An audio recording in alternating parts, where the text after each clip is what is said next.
Ai, ai, bom, claro, eu vou ter que falar da questão do juiz do Paraná. Nós vamos abrir por aí, até porque, oh meu Deus do céu, vale bem, acontecem coisas assim, aí os canalhas se aproveitam. É aquela velha história, né? É assim, deu chance, a rataiada sai do esgoto, as baratas sobem. Não, atenção. Os ratos não acabaram, as baratas não acabaram. Aqueles bichos que os titãs chamaram assim, que vocês lembram na música, que eu não vou falar, sim, eles continuam todos aí. Tendo uma chancezinha, eles aparecem. Bom, essa altura todo mundo sabe o que aconteceu. Um tal Fernando Gonçalves Pinheiro supostamente ligou para o João Eduardo, que é filho do Marcelo Malucelli, desembargador do TRF4, ligou falando que havia lá umas inconsistências, dizendo-se essa pessoa da área de saúde do Tribunal Regional Federal, dizendo que havia umas inconsistências em imposto de renda de quando o João Eduardo ainda era dependente do Marcelo Malucelli. E que ele estava ali vendo tal, e não sei o quê. Bom, não há esse Fernando Gonçalves Pinheiro, né? Não existe. O Malucelli mobilizou o Tribunal Regional Federal, chamaram a Polícia Federal para investigar de quem seria aquela voz. O rapaz estava gravando a conversa. A Polícia Federal investigou, eles intuíram, dizendo, olha, parece a voz do juiz Eduardo Apio. Então, ainda, mas está afastado, titular da 13ª Vara Federal de Curitiba. A Polícia Federal apurou e disse, olha, numa escala que vai de -4 a +4, a chance de ser a voz do Eduardo Apio é de +3. O juiz não admitiu que a voz é dele. Mas o fato é, a Corte Especial do TRF4 se juntou e por 12 votos a 5 afastou o juiz da 13ª Vara Federal de Curitiba, certo? Proibiu de entrar em dependências do tribunal. Ele não tem mais acesso ao sistema. E pediu que ele devolva, que entregue o desktop que ele trabalhava. Bom, isso é fácil, é só lá pegar no tribunal, ele não pode mais entrar lá. O laptop de trabalho e também o celular de trabalho. E ele tem 15 dias para se defender. Defesa prévia. Depois, esse próprio grupo vai se reunir para decidir se abre ou não um processo administrativo contra ele. O que se entendeu é que, em sendo ele, e há uma grande chance de ser segundo a apuração, né, e a perícia da Polícia Federal, houve também uma suposta ameaça ali. Uma fala seria uma ameaça. Vamos colocar o vídeo no ar de um trechinho da conversa. Vamos lá, vai. Qual é o nome do senhor mesmo? Fernando Pinheiro Gonçalves, né? Isso. Tá. Pode chamar aqui no setor de saúde, que nós temos aqui. Setor de saúde. 210, 50. Setor de saúde, Fernando Pinheiro Gonçalves. Tem certeza que esse é o nome do senhor? Tenho certeza absoluta. Então tá bom. E o senhor tem certeza que não tem aprontado nada? Ah, agora tá certinho. Aprontado? O rapaz estava claramente desconfiado da conversa. No meu blog vocês encontram o link ali para a íntegra da conversa transcrita. De fato, ela parece desconjuntada e sem sentido. Não se entende nem o propósito da conversa. Digamos que seja o juiz Apio. Não dá para entender por que ele fez aquela ligação. Eu li em algum lugar, Valeu Bene, que era para provar que o João Eduardo é mesmo filho do Malucelli, do Marcelo Malucelli. Mas alguém precisa provar isso? Lembrando que João Eduardo é sócio de Sérgio Moro e de Rosângela Moro e também genro do casal. Temos antecedentes nisso tudo. Então, atenção. Comprovado que a voz é do juiz, ou ele tem uma boa explicação para ter feito isso, e eu confesso que eu não vejo nenhuma, ou ele arca com as consequências. Agora, olha aqui. O fato de... Vamos partindo do pressuposto, e eu não estou afirmando que sim, partindo do pressuposto de que a voz seja do juiz, e que é muito parecida, né? É muito parecida. Partindo do pressuposto de que a voz seja do juiz, de que ele fez isso aí, é preciso entender, o senhor tem certeza, ele não está aprontando nada, é uma ameaça de que natureza? Ok, tá bom. Que ele seja punido. Isso não muda em absolutamente nada a natureza da Lava Jato. Isso não altera os crimes cometidos pela Lava Jato. Isso não muda as arbitrariedades da Lava Jato. Isso não faz aparecer prova na sentença que condenou Lula, porque não existe. E Moro se nega a me falar em que página está. Ele construiu uma peça condenando Lula por Lula ser Lula. Prova não tem. Prova da denúncia. Porque, olha bem, a coisa funciona assim. O Ministério Público apresenta denúncia, tem de apresentar depois as provas e o juiz vê. Opa, a denúncia está aqui, prova está aqui, então está condenado. Se não tem prova, não tem condenação. Não tem prova.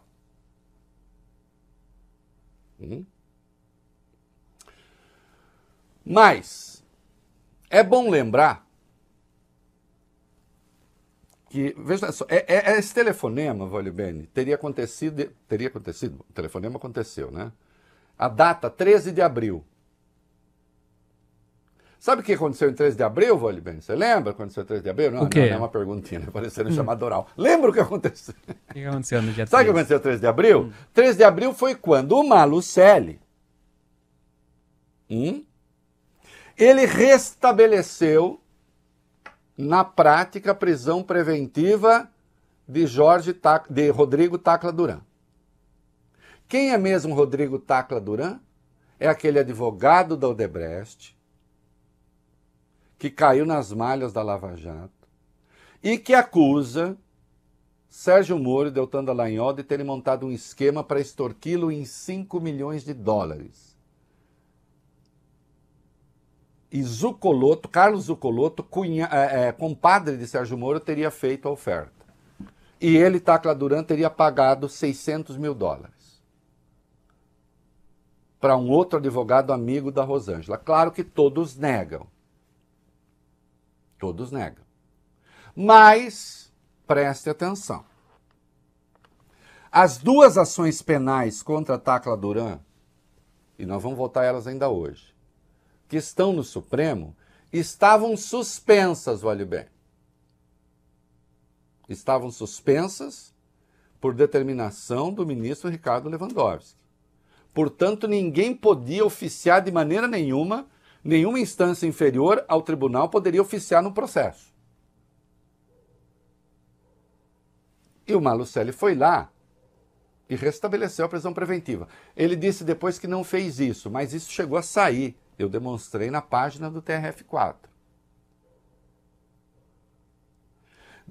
E aí todo mundo disse, mas espera aí, o Malucelli está impedido, ele é suspeito. Ele não pode decidir num processo que tem diretamente a ver com a família dele. Tem a ver com a família dele. O filho dele é sócio do Moro. O filho dele é genro do Moro. E ele tomou essa decisão no dia 13. O STF, depois ele teve que se explicar para o STF, ele está sendo investigado no Conselho Nacional de Justiça por causa disso. E aí ele se declarou suspeito finalmente, disse eu não vou mais cuidar da Lava Jato, não serei mais relator das questões relativas à Lava Jato. E agora tem outro relator. O que vai acontecer com a questão Tacla Duran agora, eu não sei. Porque essa é uma questão importante. Lembrando que Tacla Duran nunca foi ouvido pela Lava Jato. E ele diz ter provas. Tem ou não tem? Eu não estou afirmando que tem. Só estou dizendo que a questão tem de ser apurada. E o juiz Eduardo Apio tinha marcado o depoimento do Tacla Duran. Depoimento que não aconteceu em razão da decisão do Malucelli. Malucelli esse que, diante desse telefonema, acionou o TRF4 e disse: isso precisa ser investigado. Meteram a Polícia Federal na história e chegaram à conclusão de que a fala, provavelmente, o telefonema, foi feito pelo juiz Eduardo Apio. Se fez isso, eu gostaria de entender a razão. Porque não presta para nada. Não muda em nada. Não revela nada. Não tem nem mesmo nenhuma relação com o caso. E aí, insisto, o esgoto que corre a céu aberto, agora falando, olha aí no que se transformou a Lava Jato, veja no que se transformou o combate à Lava Jato, olha, como se os crimes cometidos pela Lava Jato estivessem agora todos perdoados. Não, não estão. Por um acaso desapareceu o conluio entre Sérgio Moro e Deltan Dallagnol para condenar pessoas? As decisões arbitrárias todas, elas sumiram por causa disso? Porque, em se confirmando, um juiz toma uma decisão alucinada de fazer um telefonema dessa natureza? Sim, a relação do Apio com o TRF4 já não era boa. Como nós vamos ver. O TRF4 estava desfazendo decisões do Apio uma atrás da outra. Não é? TRF4 que, veja só, o fato de isso estar acontecendo, de terem tomado essa decisão, e na hipótese de o juiz realmente ter feito isso, não abona outras decisões do TRF4. Eu lembro que a 8ª turma do TRF4, 3 desembargadores, por unanimidade, endossaram a sentença do Sérgio Moro e ainda aumentaram a pena do Lula. E também eles não podem me dizer em quais páginas estão as provas, porque elas não existem. Não é? Então vejam só, uma ocorrência dessa natureza não muda o que aconteceu com a Lava Jato, não muda a natureza da Lava Jato, não apaga os desastres que cometeu e as ilegalidades. Nós vamos ver uma ilegalidade que o Apio apontou e que é ilegal mesmo. E eu quero que provem que não. Porque eu estou com a lei aqui. Não é? Então vamos parar com conversa. Queridos, sim, ainda hoje nós temos muita coisa, vamos falar de Vini Júnior, tem coisas interessantes. Vocês vão ver um discurso que o Magno Malta fez, que falando da questão do Vini Júnior, ele resolveu pedir uma proteção aos macacos, falou de porco. Bagunça na CPI do MST, finalmente revelaram para que eles querem fazer CPI. Coisas boas, notícias boas na área de marco fiscal, né, de arcabouço fiscal. Temos tudo isso. Mas essa questão é importante, ela tomou o noticiário e é preciso que a gente vá ao da coisa. E essa é a nossa especialidade. Cometeu a falha, que pague. Agora, eu quero saber, quem é que vai ficar no lugar dele por enquanto? É a Gabriela Hart? Eu também tenho memória da Gabriela Hart, da juíza substituta. Nós vamos falar tudo.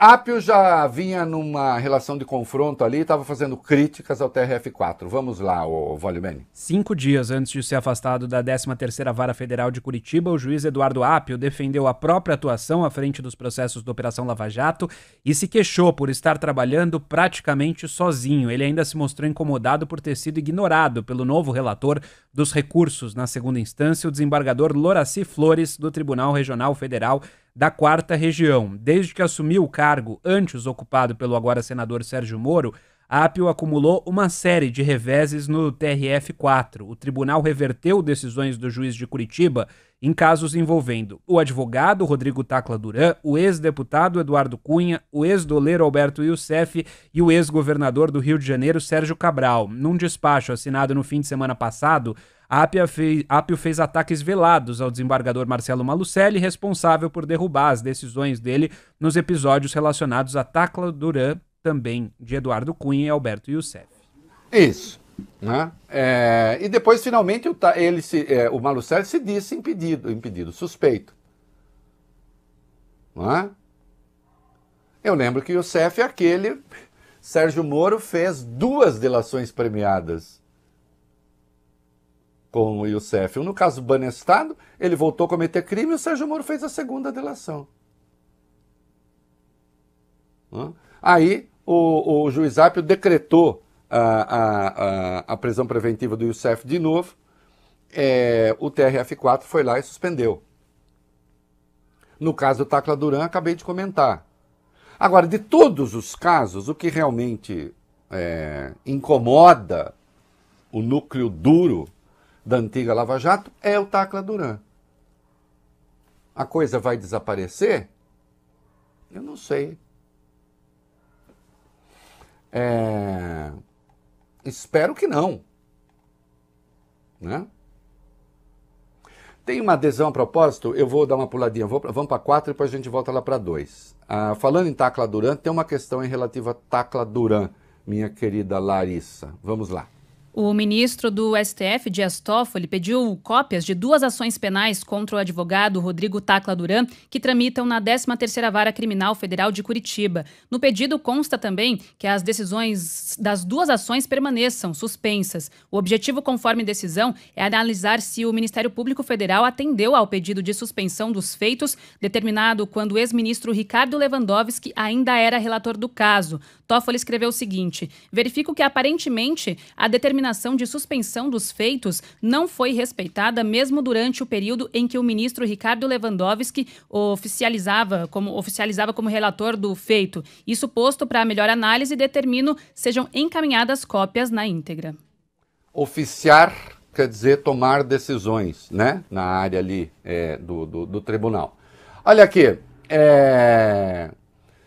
atenção. Embora tudo estivesse suspenso, foi o Ministério Público que chegou a pedir a ação tomada pelo Malucelli que resultou no restabelecimento da prisão preventiva do Tacla Duran, que era ilegal. Então há uma tentativa, me parece, de impedir o Tacla Duran de falar. A Apio fez essa conversa? Não sei se foi. Agora, atenção para isso aqui, a 2 aí, Volibeini, que isso é muito importante. Sim. Isso é muito importante. Vai lá.